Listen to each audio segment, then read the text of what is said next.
نحمده ونصلي على رسوله الكريم اما بعد فاعوذ بالله من الشيطان الرجيم بسم الله الرحمن الرحيم رب اشرح لي صدري ويسر لي امري واحلل عقدة من لساني يفقهوا قولي اللہ لا الہ الا ہو، اللہ تعالیٰ کے سوا اس کائنات کا نہ کوئی خالق ہے نہ مالک ہے، وہی اس کا بنانے والا ہے، وہی رب ہے، وہی عبادت کے لائق ہے۔ الحی القیوم، زندہ ہے، قائم رہنے والا ہے۔ قیوم کا ایک معنی تو خود قائم رہنے والا، اور دوسرا معنی دوسروں کو تھام کے رکھنے والا، دوسروں کو قائم رکھنے والا۔ کس طرح؟ ان کی ضروریات پوری کرتے ہوئے اور ان کو ایک آرڈر میں رکھتے ہوئے۔ حی قیوم جو ہے یہ اللہ تعالیٰ کا اسم اعظم بھی ہے۔ اس نام کے ساتھ اگر اللہ تعالیٰ کو پکارا جائے تو دعا بھی قبول ہوتی ہے، اور وہ مشہور دعا بھی ہے، یا حی یا قیوم برحمتک استغیث، اے زندہ رکھنے والے، اے قائم رکھنے والے، میں تیری رحمت کی فریاد کرتا ہوں۔ حضرت علی رضی اللہ تعالیٰ عنہ سے روایت ہے کہ غزوہ بدر میں ایک وقت پر انہوں نے چاہا کہ وہ حضور صلی اللہ علیہ وسلم کو دیکھیں کہ آپ کیا کر رہے ہیں، کیونکہ انتہائی پریشانی کا وقت تھا۔ تو حضرت علی رضی اللہ تعالیٰ عنہ دیکھتے ہیں کہ حضور صلی اللہ علیہ وسلم سجدے کی حالت میں ہیں اور یا حی یا قیوم پکار رہے ہیں۔ تو اس سے کیا پتہ چلتا ہے کہ انتہائی تکلیف، مشکل اور مصیبت کے وقت میں اللہ تعالیٰ کو اس نام کے ساتھ پکارنا چاہیے۔ اور ویسے بھی ہم جانتے ہیں کہ وہی ہستی ایسی ہے کہ جس کو موت نہیں آئے گی، وہ ہمیشہ سے زندہ ہے، ہمیشہ زندہ رہے گا۔ سورۃ الرحمن میں آتا ہے کل من علیہا فان ویبقى وجہ ربک ذو الجلال والاکرام، ہر چیز فنا ہونے والی ہے اور باقی رہنے والا تیرے رب ذو الجلال ہی کا نام ہے جو صاحب اکرام ہے۔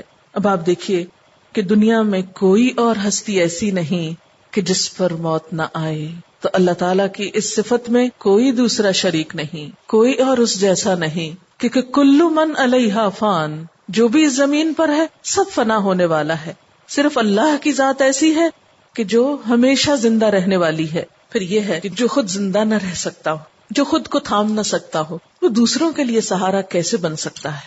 دوسروں کو سہارا تو وہی دے سکتا ہے جو خود قائم رہنے والا ہو، اور یہ صفت بھی اللہ تعالیٰ کے سوا کسی اور میں نہیں۔ لا تأخذہ سنۃ ولا نوم، نہ اس کو اونگ آتی ہے اور نہ نیند آتی ہے، نہ وہ سوتا ہے نہ اسے اونگ لگتی ہے۔ ہے کوئی اور ایسا کہ جس کو نیند نہ آئے اور جس کو اونگ تک نہ آئے؟ کوئی بھی جاندار ایسا نہیں سوائے اللہ کی ذات کے۔ جب سب سو رہے ہوتے ہیں وہ جاگ رہا ہوتا ہے۔ انسان جب سوتا ہے تو اپنی حفاظت نہیں کر سکتا، اس کو کچھ پتا نہیں کہ کون اس کو کہیں سے نقصان پہنچانے والا ہے، کیونکہ جب انسان سو جاتا ہے تو اس کے کان سننا چھوڑ دیتے ہیں، اس کے ہاتھ حرکت نہیں کر سکتے، اس کی آنکھیں دیکھ نہیں سکتی۔ کتنی بے بسی کی کیفیت ہوتی ہے نیند کی کیفیت۔ تو اب دیکھیے کوئی بھی ایسا نہیں کہ جس کو نیند یا اونگ نہ آئے، یہ صرف اللہ کی ذات ہے۔ اس لیے سارا بھروسہ اور توکل اور مشکلات میں رجوع صرف اسی کی طرف کرنا چاہیے۔ پھر لہو ما فی السماوات وما فی الارض، اسی کے لیے ہے جو آسمانوں میں ہے اور جو زمین میں، زمین و آسمان کی ہر چیز کا مالک وہ ہے۔ اللہ تعالیٰ کے علاوہ کسی بھی اور مخلوق کو آپ دیکھیں کہ اس کے لیے آسمان تک پہنچنا ہی مشکل ہے، اور آسمانوں کی وسعت کا احاطہ کرنا ہی ناممکن ہے۔ اس فضا میں کتنے ستارے ہیں، کتنے سیارے ہیں، انسان تو ان کو گن بھی نہیں سکتے، کہاں یہ کہ وہ ان کو اون کریں۔ انسانوں کی زندگی تو اسی میں ختم ہو جائے کہ وہ محض ان کو گن ہی پائیں۔ کہتے ہیں کہ اگر ان ستاروں کو ABCD کا نام مثلا رکھ دیا جائے، ان کے نمبرز بنا دیے جائیں، تو محض ان کو گننے کے لیے کئی 100 سال چاہیے، صرف گنتی کے لیے۔ تو جب انسان ان کو گن نہیں سکتا تو ان کا مالک کہاں سے ہو سکتا ہے؟ اور اسی طرح بیک وقت آپ زمین کے صرف ایک حصے کے مالک ہو سکتے ہیں، سب کے نہیں۔ بڑی سے بڑی سپر پاورز کے پاس بھی زمین کا ایک ٹکڑا ہے، پوری زمین کے وہ مالک نہیں، خواہ وہ اس کے کتنے ہی خواب دیکھتے ہوں۔ آج تک ایسا نہیں ہوا کہ کوئی ایک شخص پوری زمین کا مالک ہوا اور زمین کی ہر چیز کا مالک ہوا، وہ بھی ہر چیز کے مالک نہیں ہوتے۔ اور کہاں اللہ کی ذات جو ہر چیز کی مالک ہے۔ من ذا الذی یشفع عندہ الا باذنہ، کون ہے جو اس کے پاس سفارش کر سکے مگر اسی کے اذن سے، یعنی شفاعت بھی صرف اللہ کا حق ہے۔ عام طور پر یہ سمجھا جاتا ہے کہ اللہ تعالیٰ کے سوا کچھ اور ہستیاں بھی ہیں کہ جن پہ بھروسہ کیا جا سکتا ہے وہ بندے کو چھڑا سکتی ہیں، اس کے گناہوں کو بخشوا سکتی ہیں، اس کو نجات دلا سکتی ہیں. لیکن جب ہم قرآن پاک کی دوسری آیات بھی دیکھتے ہیں تو پتہ چلتا ہے کہ شفاعت کا بھی اصل اختیار اللہ ہی کے پاس ہے. کیسے؟ سورۃ الزمر میں آتا ہے قل للہ الشفاعۃ جمیعا، آپ کہہ دیجئے کہ اللہ ہی کے لیے ہے شفاعت ساری کی ساری. سورۃ مریم میں آتا ہے لا یملکون الشفاعہ الا من اتخذ عند الرحمن عہدا، وہ شفاعت کے مالک نہیں ہو سکتے، شفاعت کا اختیار نہیں رکھ سکتے مگر جس نے رحمان کے پاس کوئی عہد بنا رکھا ہو، یعنی رحمان جس کو خود اجازت دے. پھر اسی طرح ایک اور جگہ پر آتا ہے وَلَا تَنْفَعُ الشَّفَاعَةُ عِنْدَهُ إِلَّا لِمَنْ أَذِنَ لَهُ، اس کے پاس کسی کی شفاعت یا سفارش فائدہ نہیں دیتی مگر جس کو وہ اجازت دے، اسی کی طرف سے جس کے پاس اذن ہو. سورۃ طٰہٰ میں آتا ہے يَوْمَئِذٍ لَا تَنْفَعُ الشَّفَاعَةُ، اس دن کسی کو شفاعت فائدہ نہ دے گی إِلَّا مَنْ أَذِنَ لَهُ الرَّحْمَٰنُ، مگر جس کے لیے رحمان اجازت دے، وَرَضِيَ لَهُ قَوْلًا، اور اس کی بات پر وہ راضی ہو جائے.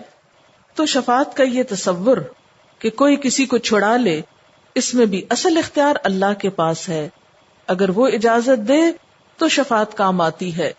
من ذا الذی یشفع عنده الا باذنہ، کون ہے جو اس کے پاس سفارش کر سکے مگر اسی کی اجازت سے. گویا شفاعت کا فائدہ کب ہوگا؟ جب اللہ اجازت دے گا، اور جس کے لیے اجازت دے گا، اور جس کو شفاعت کرنے کی اجازت دے گا جب وہ کر سکے گا. پھر فرمایا یعلم ما بین ایدیہم وما خلفہم، وہ جانتا ہے جو ان کے آگے ہے اور جو ان کے پیچھے ہے. ہر شخص کا ماضی اور مستقبل صرف اللہ جانتا ہے. سب کا علم ناقص اور محدود ہے، اصل علم اللہ کے پاس ہے جو لامحدود ہے. آپ دیکھیے کہ اگر ہم اپنے ماضی کو یاد کریں تو ہم میں سے کتنے لوگ اپنے ماضی کے بارے میں سب کچھ یاد رکھے ہوئے. آپ کو معلوم ہے کہ پچھلے سال آج کے دن آپ کہاں تھے اور کیا کر رہے تھے، اور اس وقت آپ کا کیا حال تھا، کس کام میں مشغول تھے؟ کچھ یاد نہیں نا. اگر ایک دن کا نہیں یاد تو ساری پچھلی زندگی کا کہاں سے یاد ہوگا؟ اور اگر اپنی زندگی جو آپ خود گزار چکے وہ نہیں آپ کو یاد، وہ نہیں آپ کو معلوم، تو باقی ساری مخلوق کے بارے میں آپ کہاں سے جانیں گے؟ اور نہ صرف یہ کہ آپ خود، بلکہ زمین پر کوئی بھی ہستی ایسی نہیں، کوئی انسان ایسا نہیں، کوئی ادارہ ایسا نہیں، کوئی ریسرچ انسٹیٹیوٹ ایسا نہیں جو یہ دعویٰ کر سکے کہ ہم تمام انسانوں کے ماضی اور مستقبل کو جانتے. اگر بفرض محال کو یہ کہے کہ ہم ماضی کو جانتے ہیں تو یہ تو ہو ہی نہیں سکتا کہ کوئی یہ دعویٰ کر سکے کہ ہم سب کے مستقبل کو جانتے ہیں. ایک اللہ کی ذات ایسی ہے عالم الغیب والشہادہ، جس کو غیب کا بھی پتا ہے، جس کو حاضر کا بھی پتا ہے، ماضی کا بھی علم ہے، مستقبل کا بھی علم ہے. اس کی اس صفت میں بھی کوئی اور شریک نہیں. یعلم ما بین ایدیہم وما خلفہم، لہذا اس جیسا کوئی نہیں. ولا یحیطون بشیء من علمہ الا بما شاء، اور وہ اس کے علم میں سے کسی چیز کا احاطہ نہیں کر سکتے، کسی چیز کو نہیں گھیر سکتے مگر جو وہ خود چاہے. احاطہ علم سے کیا مراد ہے؟ کہ کسی بھی چیز کے وجود، اس کی کیفیت اور اس کے مقصد کو پوری طرح جان لینا. تو کسی بھی چیز کا وجود کیا ہے، کس چیز سے بنی ہے، کیسے کام کرتی ہے، اس کا فائدہ کیا ہے، اس کو بنائے جانے کا مقصد کیا ہے، یہ بھی صرف اللہ ہی جانتا ہے. آپ دیکھیں کہ ابھی تک انسان تو اپنے جسم کے بارے میں بھی پوری طرح نہیں جان سکا کہ یہ سارے کا سارا کس طرح فنکشن کر رہا ہے. صرف ایک سیل کے بارے میں بڑی بڑی کتابیں لکھی گئیں اور ابھی تک انسان کا علم ایک سیل کی پراپر یا پوری طرح فنکشننگ سے بھی واقف نہیں، یا اس کا بھی احاطہ نہیں کر پایا. اگر ایک سیل وہ سب سے چھوٹی اکائی ہوتی ہے جس سے انسان کی باڈی بنتی، اگر ہمارا علم سیل کے بارے میں بھی کمپلیٹ نہیں تو پوری باڈی کے بارے میں کہاں سے کمپلیٹ ہوگا؟ اور اگر خود کو نہیں جانتے تو اور کسی چیز کے جاننے کا کیا دعویٰ ہے؟ تو اللہ تعالیٰ فرماتے ہیں کہ وہ علم میں سے کسی بھی چیز کا احاطہ یعنی کمپلیٹ نالج، اس کو پوری طرح جان لینا، یہ ان کے بس کی بات نہیں. الا بما شاء، مگر جتنا وہ خود دیتا ہے. اس کی وضاحت مزید ایک حدیث بھی کرتی ہے. ابی بن کعب سے روایت ہے، نبی صلی اللہ علیہ وسلم سے یہ بات مروی ہے کہ جب حضرت موسیٰ علیہ السلام اور حضرت خضر علیہ السلام کشتی پر سوار ہو گئے تو ایک چڑیا آئی اور اس نے کشتی کے کنارے پہ بیٹھ کر اپنی چونچ میں 1 یا 2 مرتبہ پانی ڈالا. حضرت خضر نے فرمایا اے موسیٰ، میرے اور آپ کے علم کی وجہ سے اللہ کے علم میں اتنی بھی کمی نہیں ہوئی جتنی اس چڑیا کے دریا میں چونچ مارنے سے دریا کے پانی میں کمی ہوئی. یا دوسرے لفظوں میں یہ سمندر جو ہے یا یہ دریا جو ہے یہ اللہ کا علم ہے، اور انسان کو اس میں سے کتنا ملا ہے جیسے چڑیا کے منہ میں ایک چھوٹا سا پانی کا قطرہ. یعنی انسان کا علم قطرے جتنا بھی نہیں، یعنی قطرے کا بھی احاطہ نہیں انسان نے کیا اس پوری کائنات کے علم کے مقابلے میں. تو پھر کوئی اللہ کے مقابل کہاں سے ہو سکتا ہے، کیسے ہو سکتا ہے؟ لیس کمثلہ شیء، اس جیسی تو کوئی چیز ہے ہی نہیں. لیکن ہمارا حال کیا ہے؟ ہم کس کس سے مروب ہوتے ہیں؟ کسی کی بڑی ڈگری سن کر جب سنتے ہیں فلاں شخص کے پاس یہ ڈگری ہے، ہمارا دل بیٹھ جاتا ہے، اچھا اتنا بڑا لکھا ہے. کسی کے بارے میں سنتے ہیں اس نے اتنی کتابیں لکھی، کہتے واہ یہ تو سب کچھ جانتا ہوگا، چلو اسی کی بات مانتے ہیں. آج ہمارا حال کیا ہے؟ ہم اللہ کو چھوڑ کر ہر ایک کی اطاعت کرنے کے لیے تیار ہیں. ہم ہر ایک سے متاثر ہو جاتے ہیں، کسی سے علم کی بنا پر، کسی سے حسن کی بنا پر، کسی سے اس کی مال و دولت کی بنا پر. لیکن اللہ کا علم جو ہر چیز کے ماضی اور حال اور مستقبل سے پوری طرح واقف، پھر انسانوں کا علم جو ایک قطرے کے برابر نہیں، جو خود کو بھی نہیں جانتے. آج اگر ایک سائنٹسٹ کوئی بات کہہ دیتا ہے تو ہم پوری شرافت کے ساتھ اور پوری یکسوئی کے ساتھ آمنا و صدقنا کہتے ہیں، ہم مان گئے، ہمارا دل و دماغ ہوش و حواس سب اس کے قائل ہو جاتے ہیں. لیکن قرآن پاک کی کوئی آیت پڑھتے ہیں تو ہمارے ایمان اور یقین کا کیا حال ہوتا ہے؟ اس کو بھی اسی طرح مانتے ہیں. پھر یہ کیا آیت الکرسی پڑھتے رہتے ہیں ہم روز؟ اس آیت الکرسی کو کیا سمجھ کے پڑھتے ہیں، کیا سمجھ کے ادا کرتے ہیں؟ بس منہ سے الفاظ دہرا دیتے ہیں، کبھی محسوس تو نہیں کیا. کیونکہ ہمارے عملی رویے کیا بتاتے ہیں کہ ہم اللہ کے علم سے متاثر نہیں. اسی لیے تو ہم اس کی کوئی بات سنتے ہیں تو ہم کہتے ہیں کیوں، یہ کیوں حکم ملا، یہ کیوں کہا گیا، یہ کیوں کروں، اس کی کیا حکمت ہے؟ کتنی حجتیں ہیں جو ہم دین کے بارے میں کرتے ہیں. ذرا اپنے سے ہی پوچھیں کہ اللہ تعالیٰ کے کسی حکم کو سن کر کتنی تیزی سے آپ آگے بڑھتے ہیں اس پر عمل کرنے کے لیے. پھر فرمایا وسع کرسیہ السماوات والارض، وسیع ہے اس کی کرسی آسمان و زمین پر. کرسی سے کیا مراد ہے؟ کرسی کا معنی اللہ تعالیٰ کے قدم رکھنے کی جگہ کیا گیا ہے جو عرش کے آگے ہے، اور کرسی کے مقابلے میں عرش بہت بڑا ہے. یعنی اس کائنات میں سب سے بڑی چیز کیا ہے؟ اللہ کا عرش، تھرون. اور اس کے بعد چھوٹی چیز کرسی. کرسی کیا ہے؟ اللہ تعالیٰ کے قدم رکھنے کی جگہ. اب اللہ تعالیٰ کے قدم کیسے ہیں ان کے بارے میں ہم سوال نہیں کر سکتے، اور نہ ہی کوئی عقل اس کو جان سکتی. کیوں؟ قرآن پاک میں آتا ہے لا تدرکہ الابصار، نگاہیں اس کو پا ہی نہیں سکتی. یعنی ہم سوچ ہی نہیں سکتے، بیونڈ آر امیجنیشن ہے یہ سب کچھ. اس لیے ان چیزوں کے بارے میں سوال کرنا بھی درست نہیں، اور نہ ان چیزوں کے پیچھے جانا چاہیے. جیسے بتایا گیا ویسے ہی مان لیتے ہیں. اور یہ طبرانی کی روایت ہے جس میں کرسی کا کیا معنی بتایا گیا کہ یہ اللہ تعالی کے قدم رکھنے کی جگہ ہے عرش کے سامنے، یعنی عرش کا مقدمہ. اور کرسی کتنی بڑی ہے اس کے بارے میں بھی حدیث آتی ہے. ابن حبان ایسی کتاب ہے حدیث کی، جیسے صحیح بخاری ہوتی ہے، صحیح مسلم ہے، تو صحیح ابن حبان بھی کتاب ہے. اس میں آتا ہے کہ 7 آسمان اور زمینیں کرسی کے مقابلے میں ایسے ہیں جیسے صحرا میں پڑی ہوئی ایک مندری. مندری کیا ہوتا ہے؟ انگوٹھی، رنگ. حلقہ کا لفظ آتا ہے عربی میں. حلقہ کہتے ہیں گول دائرے کو، رنگ. یعنی کرسی کتنی بڑی ہے جس کے سامنے 7 آسمان اور ساری زمینیں، اور یہ سب کچھ کیا ہے؟ اتنا چھوٹا ہے کہ جیسے پورے بڑے صحرا میں کہیں رنگ پڑی ہوئی ہو. تھوڑا سا ذرا تصور سے کام لیں. اللہ تعالیٰ کا عرش کے مقابلے میں کرسی کیا ہے؟ پاؤں رکھنے کی بس جگہ. اور کرسی کے مقابلے میں زمین آسمان کیا ہے؟ جیسے ایک چھوٹا سا رنگ ہو. ویسے بھی گیلیکسیز کس طرح نظر آتی ہیں؟ رنگ کی شکل میں نظر آتی ہے نا. تو یہ جو اتنا بڑا رنگ ہے نا، galaxies billion and trillion stars ہیں اس میں، اور وہ ایک نہیں، پھر وہ خود لاکھوں ہیں. وہ ساری ملا کے جو پورا ایک رنگ بنا ہوا ہے یہ زمین و آسمان کا، وہ کرسی کے مقابلے میں ایسا ہے جیسے صحرا میں پڑا ہوا ایک رنگ ہو گئی. اور پھر کرسی عرش کے مقابلے میں صرف قدم رکھنے کی جگہ. تو عرش اور عرش پر عرش کا رب کوئی نہیں جان سکتا، اس کی عظمت کو کوئی پا ہی نہیں سکتا، ایکسپلین ہی نہیں کر سکتا، کوئی ورڈز ہی نہیں ہے. یہ صرف آپ محسوس کر سکتے ہیں اگر واقعی آپ اللہ کو پہچاننا چاہیں. تو وسع کرسیہ السماوات والارض، اس کی کرسی آسمان و زمین پہ چھائی ہوئی ہے. اس کی اصل حقیقت تو اللہ ہی بہتر جانتا ہے. تو پھر اس کی کائنات کتنی بڑی ہے. ولا یؤودہ حفظہما، اور نہیں تھکاتی اس کو ان دونوں کی حفاظت. کن کی حفاظت؟ آسمان و زمین کی. آدھا یعود کا مطلب ہوتا ہے کسی چیز کا ایسا بھاری اور گراں ہونا کہ اس کا سنبھالنا مشکل ہو جائے. یعنی زمین و آسمان اپنی کیفیت و ماہیت کے اعتبار سے بڑی بھاری چیزیں ہیں، لیکن اللہ تعالیٰ کے سامنے کچھ بھی بھاری نہیں. ان کا سنبھالنا، ان کی حفاظت کرنا، ان کی نگرانی کرنا اس کے لیے کچھ بھی مشکل نہیں.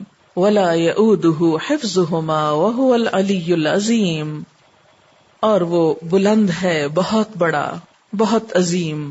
اب دیکھیے کہ ہم جب کسی چیز کی حفاظت کرتے ہیں تو تھوڑی دیر میں ہم کیا کرتے ہیں؟ تھک جاتے ہیں.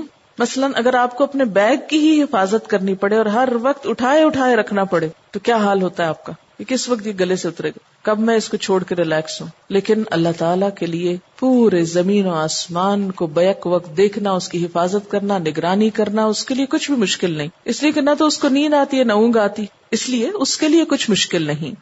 ولا یؤودہ حفظہما، اور کیا ہے؟ وہو العلی العظیم، اور وہ بلند ہے، بہت عظیم ہے، بہت بڑا ہے، سب سے بڑا ہے. اس آیت کا ایک حصہ ہے لا تأخذہ سنۃ ولا نوم، کہ اس کو نیند نہیں آتی، اونگ بھی نہیں آتی. یہ اللہ تعالیٰ کی ایسی صفت ہے کہ جس کے بارے میں جتنا غور کیا جائے کم ہے. کیونکہ اس کے مقابل مثلا انسان اگر وہ سوئے نہ اور آرام نہ کرے تو پھر اس کا حال کیا ہوتا ہے؟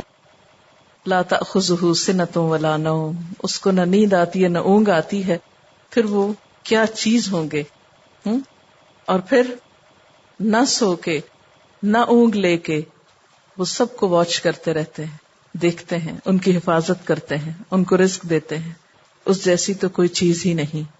لیکن افسوس کہ ہم اللہ تعالیٰ کی ہستی کو پہچانتے نہیں، اس کی قدر نہیں کرتے، اور اس کے مقابلے میں دوسروں سے مرعوب، مسحور، تابعدار اور وفادار رہتے ہیں.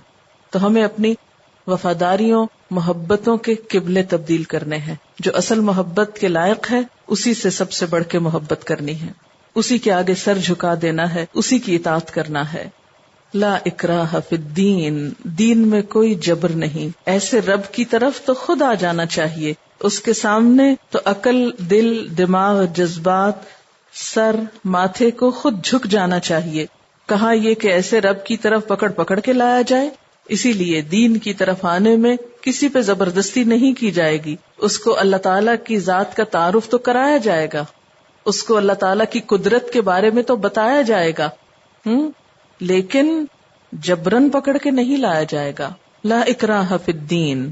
کیوں؟ اس لیے کہ قد تبین الرشد من الغی، ہدایت گمراہی سے الگ ہو چکی ہے، واضح ہو چکی ہے. کہا جاتا ہے کہ انصار کے کچھ نوجوان یہودی یا عیسائی ہو گئے تھے. پھر جب یہ انصار مسلمان ہوئے تو انہوں نے اپنی نوجوان اولاد کو بھی جو یہودی یا عیسائی ہو چکی تھی زبردستی مسلمان بنانا چاہا. تو اس پر یہ آیت اتری کہ نہیں، ان پہ جبر نہیں کیا جائے گا، انہیں زبردستی مسلمان نہیں بنایا جائے گا. قرآن پاک میں نبی صلی اللہ علیہ وسلم کے لیے بھی کہا گیا لست علیہم بمسیطر، آپ ان پر داروغہ بنا کر نہیں بھیجے گئے. ایک اور جگہ پر آتا ہے وما علینا الا البلاغ، ہمارے ذمہ محض پہنچا دینا ہے. یعنی کسی پہ دین کے معاملے میں زبردستی نہیں کرنا، کیونکہ اللہ تعالیٰ نے ہدایت اور گمراہی دونوں کو واضح کر دیا، روشنی اور اندھیرے کا فرق بتا دیا، دیکھنے اور سمجھنے کی قوت اور صلاحیت انسان کے اپنے اندر رکھ دی. اب انسان کا امتحان ہی اسی میں ہے کہ وہ حق کو پہچان کر اس کو قبول کر لے، وہ روشنی کے پیچھے جائے، اندھیروں کو چھوڑ دے. فَمَن يَكْفُرْ بِالطَّاغُوتِ، تو جو کوئی طاغوت کا انکار کرے گا. طاغوت کیا چیز ہے؟ طاغوت کا لفظ جو ہے توئے غین واؤ سے ہے، اسی سے لفظ طغیانی نکلا ہے. ہر وہ چیز جو انسان کو سرکشی پہ آمادہ کرے، راہ حق سے گمراہ کرے. یعنی طاغوت سے مراد ہر وہ چیز، ہر وہ شخص جو خود بھی حدیں پار کرے اور جو اللہ کے سوا دوسرے کی پرستش کرے اور دوسروں کو بھی اس طرف لے جائے. تو جو بھی طاغوت کا انکار کرے گا، یعنی اللہ کے سوا دوسروں کو چھوڑ دے گا اور ہر ایسی قوت کی بات ماننے سے انکار کر دے گا جو اسے اللہ کی بجائے کسی اور طرف لے جاتی ہو، وَيُؤْمِن بِاللَّهِ، اور اللہ پر ایمان لے آئے گا، فَقَدِ اسْتَمْسَكَ بِالْعُرْوَةِ الْوُثْقَىٰ، تو اس نے ایک مضبوط کڑے کو تھام لیا. عروہ کہتے ہیں کڑے کو. عین رے واو اس کا روٹ ہے.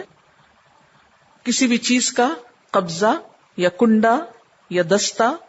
وثقہ اس کا روٹ ہے واو سے قاف.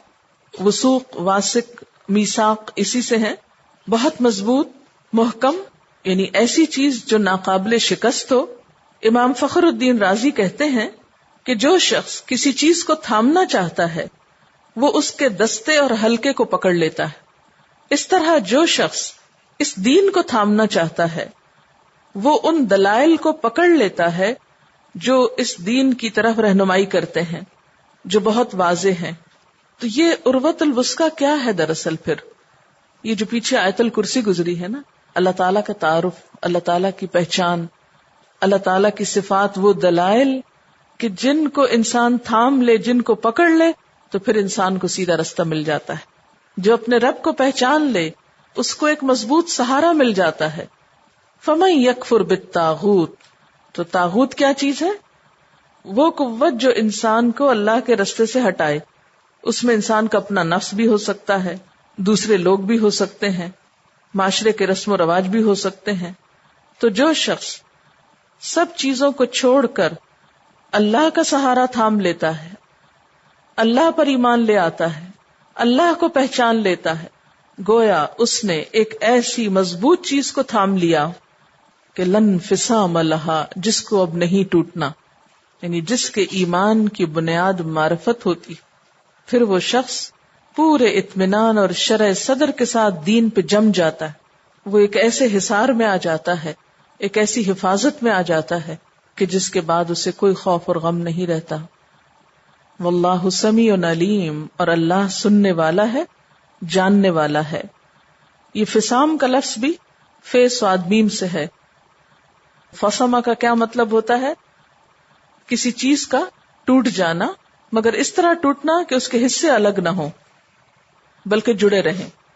مثلا درمیان میں دراڑ پڑ جائے یا کریک ہو جائے، یہ لیکن چیز الگ نہ. بازو کا ہوتا ہے گلاس کریک ہو جاتا ہے مگر پھر بھی وہ جڑا رہتا ہے، کسی کام کا تو نہیں رہتا، لیکن بہرحال اس میں ایک دراڑ پڑ جاتی. یعنی جس شخص کے ایمان کی بنیاد معرفت الہی پر ہوگی، جو اللہ کو پہچان کر اس کو مانے گا، پھر وہ ایسے پکے ایمان کا مالک ہوگا جس میں کوئی دراڑ نہیں پڑے گی، جس میں کوئی اور چیز مداخلت نہیں کر سکتی، پھر اس میں کوئی اور چیز سامنے آ نہیں سکتی. انسان اپنے نفس کا بھی علاج کرنا جانتا ہے، پھر انسان کے آس پاس کے لوگ ان سے بھی نبٹ لیتا ہے. یعنی پھر وہ دین کے راستے میں آنے والی ہر رکاوٹ کا مقابلہ کر لیتا ہے. وہ کچھ بھی چھوڑ سکتا ہے مگر اپنے رب کو نہیں چھوڑا کرتا. واللہ سمیع علیم، اور اللہ سننے والا ہے، جاننے والا ہے. لا اکراہ فی الدین، اس پر تھوڑی سی بات اور کرنا چاہوں گی. دین میں کوئی جبر نہیں. بہت سے لوگ اس آیت کو مس انڈرسٹینڈ کرتے ہیں اور اس کا معنی یہ لیتے ہیں کہ دین کے معاملے میں کسی کو فورس نہیں کرنا چاہیے. کوئی نماز نہیں پڑھتا تو نہ پڑھے، آپ اس کو مت کہیں کہ نماز پڑھے. کوئی روزہ نہیں رکھنا چاہتا تو نہ رکھے، آپ اسے مت کہیں. زبردستی نہ رکھوائیں، زبردستی کوئی کام نہ کرائیں. اس کا یہ معنی نہیں ہے. لا اکراہ فی الدین کا مطلب یہ ہے کہ دین کی طرف کسی کو لانے میں اس پہ جبر نہیں کرنا چاہیے. یعنی اگر کوئی شخص کسی اور دین پر ہے، کوئی ہندو ہے یا عیسائی ہے، تو اس کو آپ تلوار کے زور سے مسلمان نہیں کر سکتے. اس کو آپ ہراس کر کے، خوف زدہ کر کے، دہشت زدہ کر کے اسے مسلمان نہیں بنا سکتے. آپ اس کے سامنے اسلام کی تعلیم تو رکھ سکتے ہیں، اسے مائل تو کر سکتے ہیں، اسے اسلام کی طرف دعوت تو دے سکتے ہیں، لیکن اس کے کان پکڑ کر اس کو مسلمان نہیں بنا سکتے. اس کی مثال حضرت عمر رضی اللہ تعالی عنہ نے ایک نصرانی بڑھیا کو اسلام کی دعوت دی. تو اس نے جواب میں کہا کہ انا عجوز کبیرۃ والموت الی قریب، کہ میں تو ایک بوڑھی عورت ہوں اور موت میرے قریب ہے، میں مرنے سے پہلے اپنا دین نہیں چھوڑ سکتی. تو حضرت عمر رضی اللہ تعالی عنہ نے یہ سن کر اس کو ایمان پہ مجبور نہیں کیا، اس کو چھوڑ دیا کہ ٹھیک ہے اگر تمہارا دل نہیں چاہتا تو نہیں کرو. اور پھر یہی آیت تلاوت فرمائی کہ لا اکراہ فی الدین، دین میں جبر نہیں. لیکن ایک دفعہ اگر کوئی شخص مسلمان ہو جاتا ہے، کلمہ پڑھ لیتا ہے، تو پھر اب اس پر لازم ہے کہ وہ ان سارے اصولوں طریقوں کی پابندی کرے، اس ڈسپلن کو فالو کرے جو اسلام اس کو دیتا ہے، اس کی ریکوائرمنٹس پوری کرے. پھر مسلمان ہونے کے بعد اس کو نماز کے لیے بھی کہا جائے گا، اس سے روزے بھی رکھوائے جائیں گے، اس سے دیگر قوانین کی پابندی بھی کرائی جائے گی. اگر اس نے اسلام کی حدوں میں سے کسی حد کو توڑا تو اس پر حدود نافذ بھی کی جائیں گی. مثلا اگر اس نے چوری کی تو اس کو چوری کی سزا دی جائے گی. یہ نہیں کہا جائے گا کہ اسلام میں کوئی جبر نہیں، آزادی ہے، چور کو چوری کرنے پہ مت پکڑو یا قاتل کو چھوڑ دو. تو جبر سے مراد قانون کی نفی نہیں، یعنی قانون کی پابندی کرنا ہوگی. اس کی مثال ایسے ہی ہے کہ مثلا آپ مسلمان پہلے بھی تھے، پڑھتے بھی تھے، لیکن اپنی مرضی کے ساتھ جب چاہا پڑھ لیا، جب نہیں دل چاہتا نہیں پڑھا. ہاں ایک دفعہ جب آپ نے داخلہ لے لیا تو اب آپ کے اوپر کیا ہو گیا؟ جبر ہو گیا نا، کہ آپ کو اتنے بجے پہنچنا ہے، سبق یاد کرنا ہے، ٹیسٹ دینا ہے، کلاس میں بیٹھنا ہے، سونا نہیں. بہت سی آپ پر پابندیاں لگ گئیں. اب اگر کوئی یہ کہے لا اکراہ فی الدین، دین میں تو کوئی جبر نہیں، آپ یہ پابندیاں مجھ پہ کیوں لگا رہے ہیں؟ یہ تو ٹھیک نہ ہوا، میں تو جا رہا ہوں اپنی مرضی سے کروں گا. تو ٹھیک ہے، آپ اپنی مرضی سے جو چاہیں کریں. تو بالکل اسی طرح ایک شخص اسلام سے باہر نماز نہیں پڑھتا، روزہ نہیں رکھتا، اس کا جو جی چاہے کرے. لیکن جب اس نے کلمہ لا الہ الا اللہ پڑھ کر اسلام کی عمارت میں قدم رکھ لیا تو اب اس کو سرٹن ڈسپلنز فالو کرنے پڑیں گے. اگر وہ نہیں کرے گا تو اس کی پکڑ ہوگی. اسی طرح بسا اوقات مسلمانوں نے جو اقدامی جنگیں کی تو اس میں بھی مسلمانوں پر یہ الزام لگایا جاتا ہے کہ انہوں نے لوگوں کو جبرن مسلمان کیا، حالانکہ وہ بھی جبرن مسلمان کرنا نہیں تھا، وہ بھی انہیں دراصل اسلام کی دعوت دے کر مسلمان کیا گیا تھا. پھر اسی طرح ایسے جہاد کیے کیوں گئے؟ تو اس سے مراد فساد اور فتنے اور جبر کا خاتمہ تھا دراصل، اور مفسد لوگوں کو ختم کرنا تھا جو انسانوں پر ظلم و ستم کر رہے تھے. اسی لیے ہم دیکھتے ہیں کہ بسا اوقات مسلمان کسی علاقے میں جہاد کے لیے گئے تو اس علاقے کے لوگوں نے اپنے دروازے ان کے لیے کھول دیے کہ ہمارے محسن آ گئے ہیں، کیونکہ ان علاقوں کے رہنماؤں نے یا ان کے حکمرانوں نے ان پر زندگی تنگ کر رکھی تھی، ان پہ طرح طرح کے ظلم و ستم ڈھا رکھے تھے. تو مسلمانوں کو انہوں نے اپنا محسن سمجھا کہ اب ہمیں انسانوں کے جبر سے نجات ملے گی. تو کسی بھی مفسد شخص کو، موذی شخص کو مارنا ایسا ہی ہے جیسے سانپ بچھو کو مارنا. کوئی شخص جو سانپ کو مار رہا ہو، آپ اس کو ظالم کہتے ہیں؟ کیوں نہیں کہتے؟ اس لیے کہ وہ تو دراصل ظلم سے نجات دلا رہا ہے آپ کو. ٹھیک ہے نا؟ تو لا اکراہ فی الدین کا یہ مطلب نہیں کہ آپ اپنے آپ کو مسلمان بھی کہیں اور پھر اسلام کی بات بھی نہ مانیں اور اسلام کے اوپر عمل کرنے کو آپ جبر سمجھے. تو یہ جبر نہیں ہوتا، یہ تو پھر پابندی ہے ان قانون قاعدوں کی جو مسلمان ہونے کے بعد آپ پر عائد ہوتے. اللہ ولی الذین آمنوا، اللہ دوست ہے، مددگار ہے ان لوگوں کا جو ایمان لائے. ایسے ایمان والوں کو پھر رب کا مضبوط سہارا مل جاتا ہے، رب کی دوستی نصیب ہوتی ہے. یخرجہم من الظلمات الی النور، وہ ان کو اندھیروں سے نکال کر روشنی کی طرف لے آتا ہے. پھر حق و باطل کا فرق پتہ چلنے لگتا ہے. اب ذرا سا آپ امیجنیشن سے کام لیں. کس طرح؟ کیا آپ کو اللہ تعالیٰ کی پہچان ہوئی؟ مثلاً آپ نے آیت الکرسی پڑھی، اللہ کو پہچانا، اتنی عظیم ہستی، بہت گہری محبت دل میں محسوس ہوئی. اب اس بنیاد پر جب آپ اللہ پہ ایمان لائیں گے اور اس کے مقابلے میں ہر چیز کا انکار کر دیں گے، کوئی چیز آپ کو متاثر نہیں کرے گی، تو گویا آپ کو ایک ایسی حفاظت نصیب ہو گئی ایمان کے راستے میں کہ اب کوئی بڑی سے بڑی قوت بھی آ کے اس کو نہیں توڑ سکتی. اب آپ نے ایک بڑا مضبوط سہارا تھام لیا. اب اس سہارے کو جب آپ نے تھاما، اس پر اعتماد کیا، تو وہ اب آپ کو راہیں دکھائے گا، وہ اندھیروں سے نکال کر روشنی کی طرف لے جائے گا. یہاں اندھیروں سے مراد کون سے اندھیرے ہیں؟ شرک کے، گمراہی کے، بھٹکنے کے. ایسے شخص کو پھر ایک خاص روشنی مل جاتی ہے. یہ روشنی کون سی ہے؟ دین کا علم، حقیقت کا علم، قرآن. والذین کفروا، اور وہ لوگ جو انکار کرتے ہیں، اولیاءہم الطاغوت، ان کے دوست پھر طاغوت ہوتے ہیں. ان کا سہارا کون ہوتے ہیں؟ طاغوت. اور طاغوت میں وہ ساری سرکش قوتیں آ جاتی ہیں جو انسان کو اللہ سے روکتی ہیں. یخرجونہم من النور الی الظلمات، وہ ان کو نور سے نکال کے اندھیروں کی طرف لے جاتے. وہ کہتے ہیں تم کیا کر رہے ہو، یہ کیا قرآن پڑھنا شروع کر دیا تم نے، آؤ ہمارے ساتھ بیٹھو. آپ دیکھیں نا، جب آپ دنیا کے کاموں پر، دنیا کی محبت پر اللہ کو ترجیح دینے لگتے ہیں، اللہ کے دین کو ترجیح دینے لگتے ہیں، تو پھر دوسرے لوگ ناراض ہوتے ہیں نا. وہ کیا چاہتے ہیں؟ آپ کیا کریں؟ آپ ان کو ٹائم دیں، ان کی باتیں سنیں، ان کا ساتھ دیں، ان کی مرضی کے مطابق جئیں. اور اگر انسان اللہ کی بات چھوڑ کر لوگوں کی باتوں کے مطابق جینے لگے تو پھر حال کیا ہوگا؟ اندھیرے پر اندھیرے، حقیقت سے بہت دور ہو جائیں گے. دوسروں کی خواہشات پہ جینے کا مطلب کیا ہے؟ حقیقت سے دور ہونا. اولئک اصحاب النار، یہ اندھیرے تو پھر جہنم کے اندھیروں میں بدل جاتے ہیں. ہم فیہا خالدون، وہ اس میں ہمیشہ رہنے والے ہیں. قرآن پاک میں ایک اور جگہ پر آتا ہے، وَمَن يَعْشُ عَن ذِكْرِ الرَّحْمَنِ نُقَيِّدْ لَهُ شَيْطَانًا فَهُوَ لَهُ قَرِينٌ، جو رحمان کے ذکر سے غفلت برتتا ہے ہم اس پر ایک شیطان مقرر کر دیتے ہیں، پھر وہ اس کا دوست بن جاتا ہے، پھر وہ اس کو گمراہی میں لے جاتا ہے. اور شیطان کا انجام کیا ہے؟ جہنم. پھر وہ اپنے ساتھیوں کو بھی وہیں لے جائے گا. وآخر دعوانا ان الحمد للہ رب العالمین.